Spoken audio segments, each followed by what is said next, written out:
So the title here is, well, Reality Plus from the Matrix to the Metaverse. And yeah, Reality Plus is the title of a recent book that I published a couple of months ago.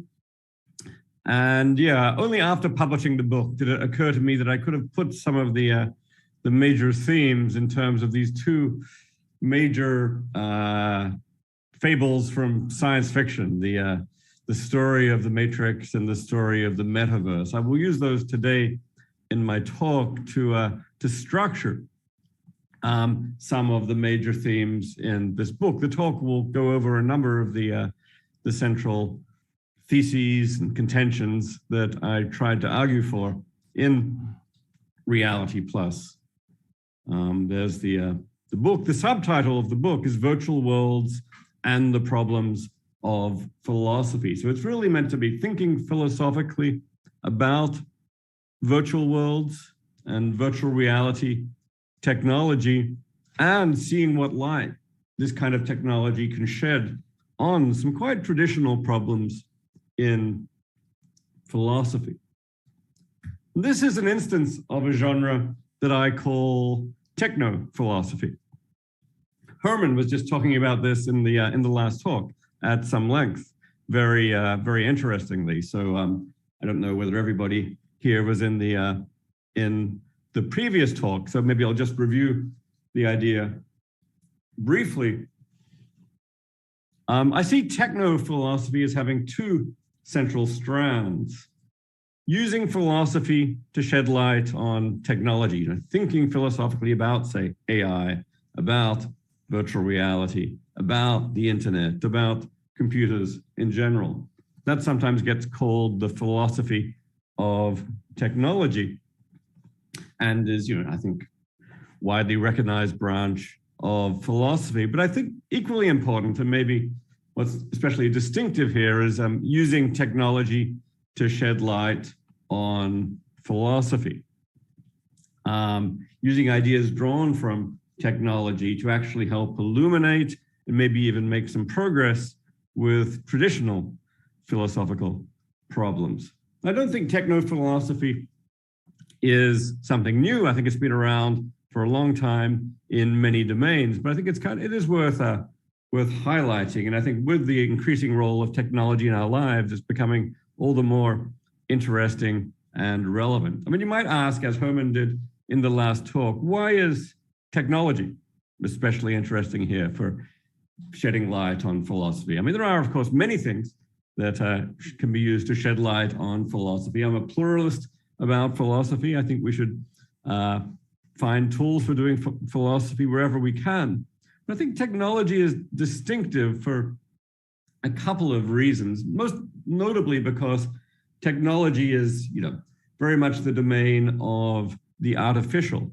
And I think the artificial is extremely interesting for a number of philosophical purposes. I mean, I think of philosophy as all about the mind and the world and the relationship between them. And we start from our standard case, the human mind, the mind we have, the physical world, the world we have. And we think about the mind and we think about the world through that lens. But suddenly with technology, we have artificial minds and we have artificial worlds, which I think provide a lot of, provide a new resource for doing philosophy. I mean, this is very clear, I think, in the realm of artificial intelligence, where I think AI-based technophilosophy has been around for a very long time. Philosophers have been thinking about AI for a long time. I mean, AI is basically, the domain, if you like, you can think of it as the domain of, at least in part, of artificial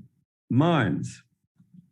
We go beyond the human mind to artificial minds, and analysis and reflection on artificial minds, I think, just has the capacity to shed much light on minds in general, on what is it to have a mind, on what is the space of possible minds, what forms can a mind take, what kind of features are relevant or constitutive of having a mind. And this comes up, of course, not just for having a mind, but for any number of mental concepts, whether it's consciousness or intelligence or learning or language or communication, as Herman was talking about. And I think this can certainly take many forms. It could be conceptual analysis. It could be conceptual engineering, Herman's program in the last talk. Maybe this will help us develop new concepts. It could be a new form of metaphysical analysis. I'm again a pluralist about techno-philosophy, and I think it can, reflections on artificial minds, encounters with artificial minds, I think can really help us think about the mind in general. I think about the case of the extended mind that Andy Clark and I started to think about in the 90s, to a certain extent driven by technology, thinking about the technology of the internet as showing ways that the mind can extend. But then in the last 20 years, through actual encounters with extensions of the mind, encounters with technology, such as most obviously the ubiquity of the smartphone, I think everyone's conception of at least our own conception of the extended mind has greatly deepened through this encounter with the technology. And arguably this has led to some kind of transformation of our concepts of the mind already. So this is the case of artificial minds. In the book Reality Plus, I'm especially concerned with artificial worlds or artificial realities. The book is especially focused on virtual worlds and virtual realities. I mean, what is a virtual world? It's basically an artificial world or an artificial reality. And I think just as analysis of artificial minds sheds much light on minds in general, I think that analysis of artificial realities sheds much light on reality in general. And that will include on our illuminating our concepts of reality and perhaps even transforming or engineering some of those concepts of reality, but also helping us to reflect on, what is it to know the external world, what constitutes a reality. Again, just thinking about artificial realities provides, suddenly we've got this, we've moved beyond the data point of n equals 1, one reality we're dealing with, all these other realities. And I think it just has the prospect to shed a lot of light on reality in general. So quite a lot of what I do in this book, Reality Plus, I mean, some large part of it is thinking about VR in its own right, but another large part is to see what light this can shed on philosophical questions about reality in general. And in what follows, I'll do a little bit of each, I think, of both strands of techno-philosophy, thinking about VR in its own right and seeing what light it can shed on reality in general. So let me just define a few terms here. A virtual world I take to be an interactive, computer-generated world. So here's a paradigmatic virtual world, the virtual world of World of Warcraft. It's a three-dimensional world, although experienced typically on a two-dimensional computer screen. It's interactive. You can act on that world and it will act back on you. It's all basically generated by a computer. This is a video game world, but here's a non-video game world. This is the world, the virtual world of Second Life.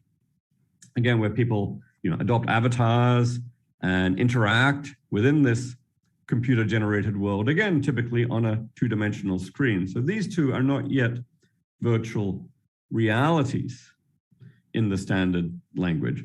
The standard language of virtual reality is an immersive virtual world, an immersive, interactive, computer-generated world. And to be immersive means you experience it from the inside in 3 dimensions, typically these days with a virtual reality headset. Here, the Oculus Quest or the Meta Quest. You put on the headset and suddenly you're immersively experiencing a 3-dimensional world all around you and interacting with it. Here is the game Beat Saber that you can play inside a virtual reality headset, try and slice cubes with a lightsaber. Here is a social virtual world, the world of VR chat. where again, you adopt an avatar and you socialize. Well, here is a mixed reality too. This is the augmented reality glasses introduced by Magic Leap, where you get to experience both physical world and virtual objects mixed in with the physical world, what's often called an augmented or mixed reality. So I'm interested in this technology in its own right, and because I think it's philosophically fascinating and for its relevance to many philosophical questions. The central thesis of this book, Reality Plus, is that virtual reality is genuine reality. There's a long tradition of seeing virtual reality as a fake or fictional reality, an illusion, a hallucination, a second-class reality. I want to say no. In the domain of AI, many people have embraced the thesis that artificial minds are genuine minds. I'm inclined to accept that thesis about AI. Think of this as a counterpart thesis about VR. Virtual reality is genuine reality. And that thesis has a number of elements. One, perhaps the strongest and most speculative, is that physical reality, the reality we started with, might itself be a virtual reality. We might be in a virtual reality already, and that corresponds to the well-known simulation hypothesis, that we could be in a computer simulation. I don't say we are, but I don't think we can rule it out. Getting closer to questions about existing virtual reality technology, I also want to say virtual reality is not an illusion or a fiction. Maybe in some cases it can generate illusions, but it needn't. In virtual reality, things can be very much the way they appear to be. Many of the things we believe about the world still come out true. And third is a thesis about meaning or value, that we can lead a meaningful life in virtual reality. And what follows, I'll focus on each of these, starting with the case, the more science fiction style case of the universe as a simulation, and getting to the more practical case of the technology we are now developing. I think of the science fiction case as corresponding to the Matrix. The Matrix stands for the simulation hypothesis, the hypothesis that we are right now in a virtual world. And the metaverse, on the other hand, which comes from Neil Stephenson's science fiction novel, Snow Crash, but it's come to be adopted for the coming technology of virtual worlds, or as it's sometimes put, the immersive internet. And this is the metaverse here stands for the virtual worlds that we will ourselves be creating. So what I'll do here is talk a little about the more speculative idea that we're ourselves in a virtual world, and then get to the more practical questions about the virtual worlds we may create. Okay, so let me start with the speculative part, the simulation hypothesis. The hypothesis that we are ourselves in a lifelong computer simulation, famously illustrated in movies like The Matrix, where there is a giant computer simulation that people seem to be inhabiting. Could that be happening to us? Of course, we just had the Matrix Resurrections just 3 months ago now, release illustrating this idea all over again, that we might actually be inhabiting such a simulated world. Here's an illustration from Reality Plus. A marvelous illustrator, Tim Peacock, came up with 57 illustrations, which really helped to illuminate many philosophical ideas. This is a scene involving two characters from The Matrix, the Trinity and the Oracle, both of whom inhabit the Matrix in slightly different ways. Trinity is what I call a biosim. She's actually got a biological brain and body, which is hooked up to this computer simulation. The Oracle is herself a simulated creature. She's part of the simulation. She's an AI program running wholly off computer technology herself. So the oracle is what I call a pure sim. Trinity is what I call a biosim. I think both of these are ways of inhabiting a simulation. And when I speak of the simulation hypothesis, the hypothesis that we are in a simulation, it's meant to cover both cases. We could be biosims, we could be pure sims. So yeah, a biosim is a biological creature connected to a simulation. A pure sim is a simulated creature. Another distinction is the distinction between an imperfect simulation that has lots of glitches and shortcuts and approximations that could in principle be detected, from a perfect simulation, a simulation that's indistinguishable from the world that it simulates. And I guess, the perfect simulation is in some ways the purest philosophical distillation of the simulation idea.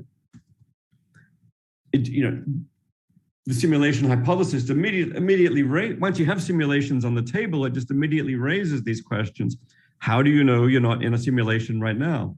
Especially, how could you know you're not in a perfect simulation right now? You might think you've got some evidence for this, but it's hard to see how you could at least have conclusive evidence you're not in a simulation, because it sure looks like, in principle, any evidence could itself be simulated in a good enough, perfect simulation. So this is all, wonderful grist for a philosophical mill. The ideas here are certainly not especially new ideas in philosophy. You can find elements of this. Well, you can find elements of this back in Zhuangzi with his story of the butterfly dream, where first he has a dream of being a butterfly and then wakes up as Zhuangzi and raises the question, well, how do I know that I'm Zhuangzi who just dreamed he was a butterfly? For all I know, I could be a butterfly who's now dreaming that he's Zhuangzi. So that's the dream hypothesis as laid out in Zhuangzi. In early modern French philosophy, we have René Descartes' famous Meditations on First Philosophy, where he spells out a number of skeptical challenges, including how do you know you're not dreaming right now? But perhaps most famously, how do you know an evil demon isn't deceiving you by producing sensations of an external world, when none of it is real? And in a way, here's Descartes' evil demon. And the thought is, well, in a way, the simulation hypothesis is a way of fleshing out and making concrete this idea. The conceit behind this picture is the evil demon might actually do its work by creating a computer simulation, connecting it to a brain in a vat. And, the brain in a vat is following Descartes' advice and reasoning and says, well, okay, not sure about external reality, but I know I'm here thinking. I think, therefore I am. But it still raises a skeptical question about the external world. So I think of the simulation hypothesis as very much continuous with this grand tradition of skeptical hypotheses about dreams and demons and so on. These days, for students, it's very natural to ask the question, how do you know you're not in a simulation? How do you know you're not in a matrix? That's the version of this that corresponds to contemporary technology. So at the very least, it's a very nice illustration of the idea that using things that contemporary technology makes concrete. You could raise Descartes' question about how he knows that his senses aren't fooling him by the hypothesis that could Descartes himself be in a virtual reality as depicted here.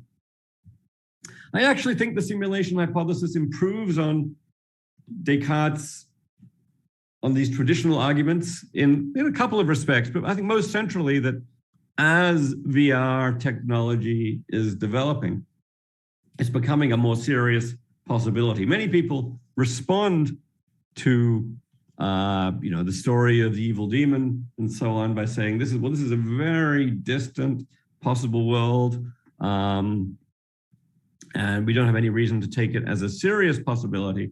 Whereas as VR technology is developing, this is technology that we will actually have, probably quite possibly within decades, we will be able to put people into extremely convincing simulations of physical reality.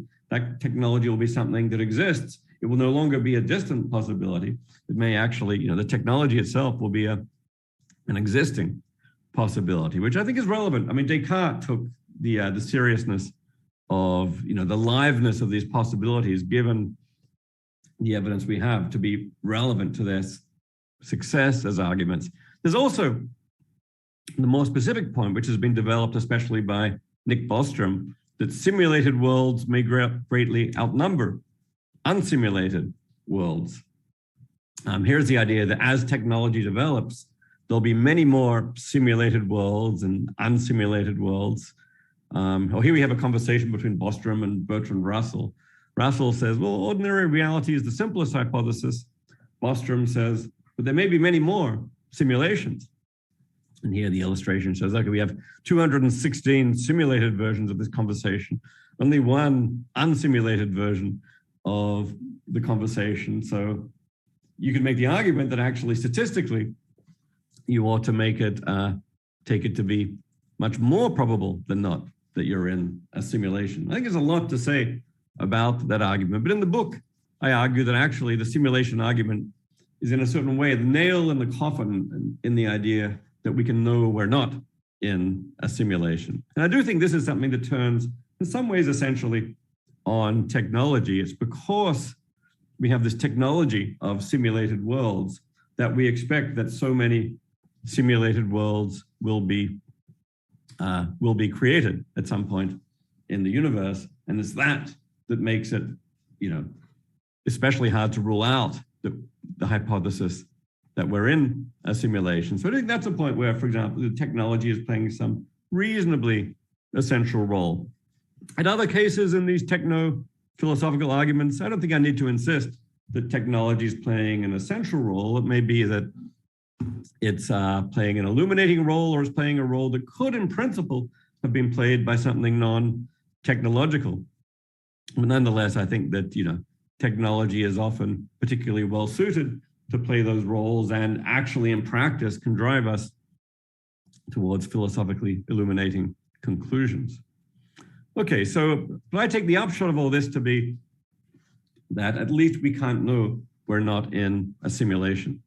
I don't say we are in a simulation, but I see lots of reasons now, some given by the technology,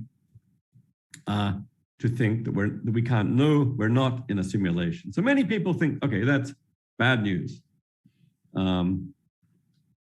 It can be combined with further argument to get to really negative conclusions about knowledge. Premise one, we can't know we're not in a simulation. Premise two, if we're in a simulation, nothing is real. Conclusion, we can't know anything is real. So you might, okay, that's now a classic skeptical argument from philosophy. We've actually, in a way, supported that argument with the technology by arguing for premise one. In what follows, I'm going to argue against premise two, but premise two does have, a fair amount going for it. This gets us to premise two gets us to our second question. Are simulations illusions? It's a very common view that virtual realities are illusory realities. Simulated universes are illusory universes. And if you accept that, then you'll accept the second premise of the argument I just outlined. Oh, here's the American philosopher Cornel West expressing this view. He actually acted in The Matrix, and his character, Counselor West, is here depicted escaping from the Matrix to the world of Zion around it, and then he escapes beyond it to the world of the US. He says, well, it's illusions all the way down. All these simulations are illusions, as may this reality. This reality itself may be an illusion. My view is simulations need not be illusions. If we're in a perfect simulation, the world around us is still perfectly real. I mean, some of this depends on the philosophical question of how you define reality, what it means to be real. Here we have Morpheus raising that question. Well, Neo in The Matrix says, this is not real. Morpheus says, what is real? How do you define real? And that is itself a very interesting question. Herman raised this. It raises issues both of conceptual analysis. What does it mean in existing language, and conceptual engineering? What should the word real mean? It's a complex question, but to distill, I mean, in the book I distinguish 5 strands of talk about reality, of which perhaps the most central are the following 3. Something is real if it makes a difference. That is, it has causal powers in reality. If it's not all in the mind, if something happens totally within the mind, then we often take it not to be real. And third, perhaps most importantly, that it's not an illusion. Something is real if roughly it's the way it seems to be. Anyway, I want to argue that virtual worlds in general, and in particular, the virtual world of of the matrix or of the simulation hypothesis is real in all these senses. I want to say, if we're in a simulation, the objects around us are real digital objects. They're digital objects existing on a computer, but they're nonetheless concrete objects and processes for all that. They make a difference in the world. They're not all in the mind. And most importantly, they're not an illusion. I go on to argue that if we're in a simulation, yeah, it seems to me that there's a chair out there in space. There really is a chair out there in space. Yes, it's a digital chair, which is out there in a digital space, but nonetheless, it's perfectly real. Nonetheless, it is very roughly the way it seems to be. It's a chair with a certain shape out there in space. All that is not an illusion. I want to argue then that being digital is no worse than being made of, say, quantum processes here. I mean, some of this turns on the word real and exactly what one counts as real, but I think the deepest point here is one about sort of reality and illusion, but whether in these situations the world is as it seems to be. I don't think that point fundamentally turns on, the semantics of the word real. It's a matter of the match between mind and reality. And I want to argue, even in simulated worlds, that that match can be there. I mean, the simulation hypothesis is a version of the so-called it from bit hypothesis, on my view. This is an idea that you find in physics. Everything in the physical world is made of bits. This is not itself regarded as a skeptical hypothesis. This is a metaphysical hypothesis about what the world is made of. Reality is made of bits. I want to argue that if the simulation hypothesis is true, then so is the it from bit hypothesis, and vice versa. It's just a reality which at some level is digital. It's made of bits, but nonetheless objects are real. Here's a picture of the it from bit hypothesis. Yeah, trees made of atoms, made of a level of bits, possibly with something even deeper beneath the bits. And here's I try to argue that the simulation hypothesis is equivalent to a version of what I call the it from bit creation hypothesis. That, yeah, if we're in a simulation, here's a way that God might have created the world. God might have created a collection of bits in which all physical reality is grounded. And I want to say, if we're in a simulation, here's the simulator of God creating our reality by programming a computer to create some bits. I want to argue these two situations are on a par. And this is, again, I think, a case where thinking about technology, about this idea from it from bit, can really drive us towards recognizing the simulation hypothesis as a distinctive metaphysics. It's not to say that one couldn't do that without the it from bit hypothesis. Some of these points, I think, can ultimately be put in terms of structural realism and the structural or mathematical nature of our grip on the world. And we find the structure in our conception of the physical world can also be present in a simulation. But again, I find that thinking about it through the lens of technology often provides some serious guidance in coming to grips with these ideas. So to conclude the matrix or simulation part of the talk, I would say yes, we could be in a simulation. That's the bad news. However, there's also good news. if we're in a simulation, things are perfectly real. So the mere possibility that we're in a simulation doesn't threaten the reality of the external world and doesn't threaten our knowledge of the external world. So that's already, I think, a place where thinking this way can help us with some quite traditional philosophical problems. And this gets us halfway, at least, to this conclusion. Virtual reality is genuine reality. In the time remaining, I want to focus on some somewhat more practical issues now tied to the virtual worlds that we will be creating in the coming decades. This is an enterprise which is now often gets subsumed under the label of the metaverse, where the metaverse is, the coming interconnected network of virtual augmented worlds, the new immersive generation of the internet. I mean, the term metaverse, as I was saying, was introduced by Neil Stephenson in Snow Crash in '92, where it was a single massive social virtual world, a little like, say, Second Life, except experienced in extremely high-tech, immersive technology. And for a while, people talked about building a metaverse or building metaverses where a metaverse would be a single massive virtual world.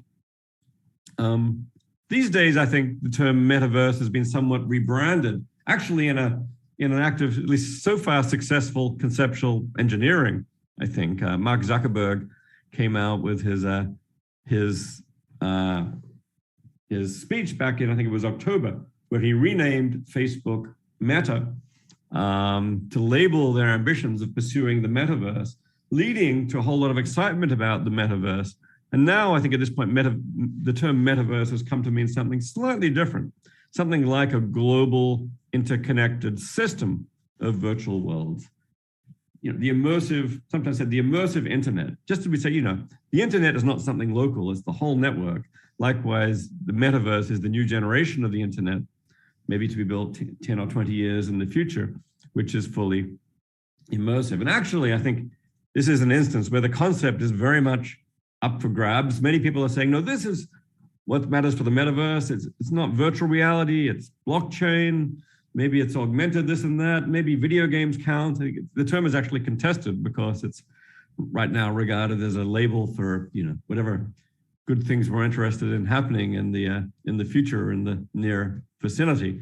It's very much a term that's still somewhat up for grabs, but I'll use it to serve as a label for the virtual worlds we'll be building in coming decades. Or here's a somewhat dystopian illustration of the metaverse, illustrated using as a version of Plato's cave. In Plato's cave, the prisoners are chained up, looking at the cave wall, and this is meant to be very undesirable. Here we have instead prisoners chained to virtual reality, looking at images from VR, and I guess that's Mark Zuckerberg running the whole simulation. You might think this is the dystopian version of VR. I will try to argue for a somewhat less dystopian conception of VR and the metaverse.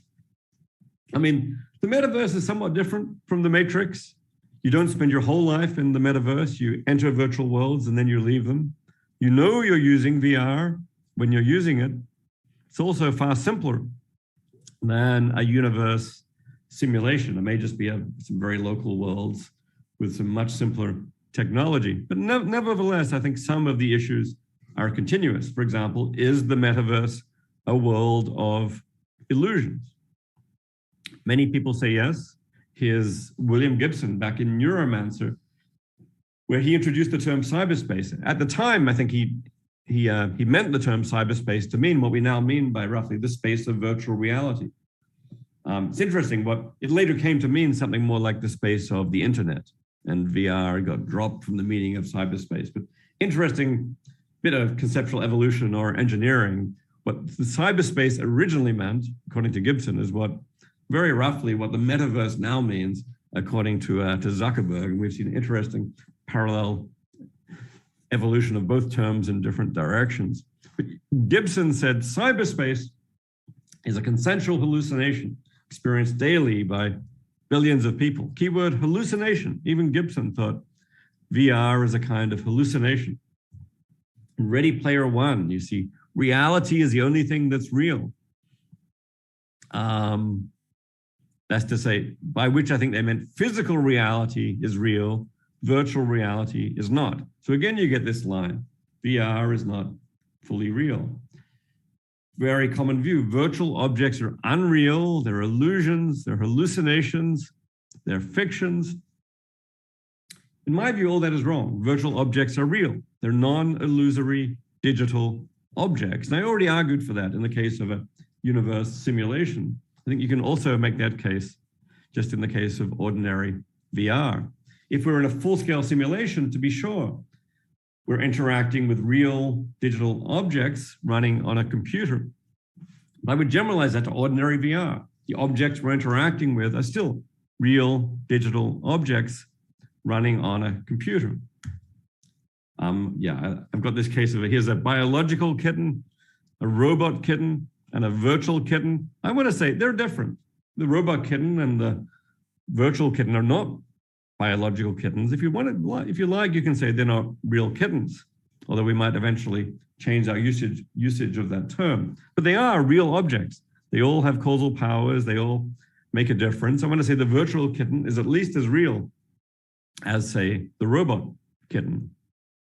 So I mean, all of these are real. The virtual kitten is a real digital object that we can interact with.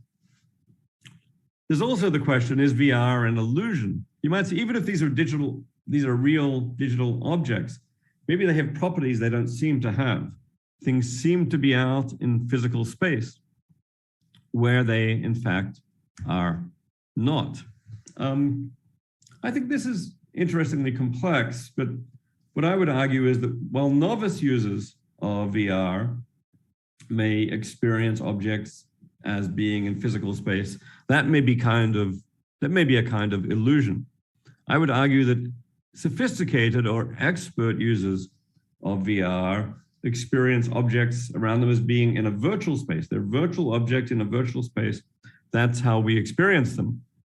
And I would say that does not need to be an illusion. So I would say that expert users of VR have non-illusory perception of virtual worlds. So that then gets me to my second main conclusion, which is VR need not be an illusion. The third part is about questions about meaning and value.